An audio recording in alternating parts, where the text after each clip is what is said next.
Okay, we're going to be talking about the peak flow meter, and this is with regards to the student Stacy that I had just done the demonstration with the medication aerosol. Stacy is 5'10", she is 39 years old, and her predicted peak expiratory flow rate is 476 liters per minute. That predicted peak flow, expiratory flow, will give us an idea of where Stacy should be with regards to her breathing ability. We use a traffic light system, a green, yellow, and red. The green zone means go, and that means that she has achieved between 80 and 100%, which means her peak flow would have to be greater than 376. If she was in the yellow area, that would be caution. That would mean she would have to have achieved 50 to 80% of her predicted, which would be 235 to 376. And if she achieved in the red zone, that would mean stop and get help. That means that she achieved less than 50% of her predicted peak expiratory flow rate. That would mean that she achieved less than 235 liters per minute. The peak flow meter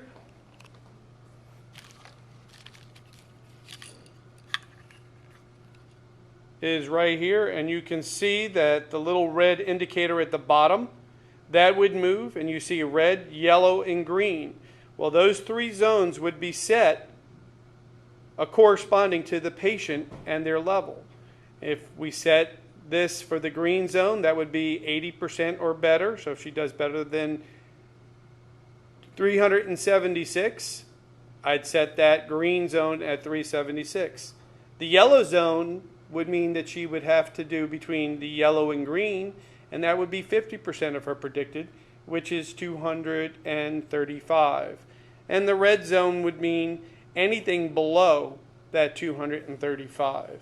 And that's a nice indication for people to know if my medication is working and what I need to do if they are an asthmatic.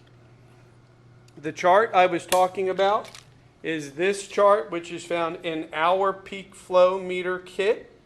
And you will notice on one of the pages, it gives us the traffic light system, so you will have to look at your own insert.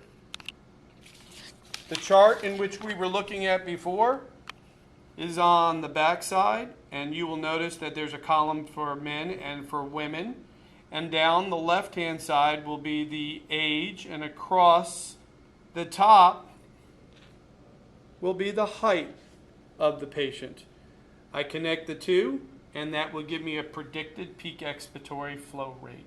You need to make sure that the patient does this 3 times and take the best.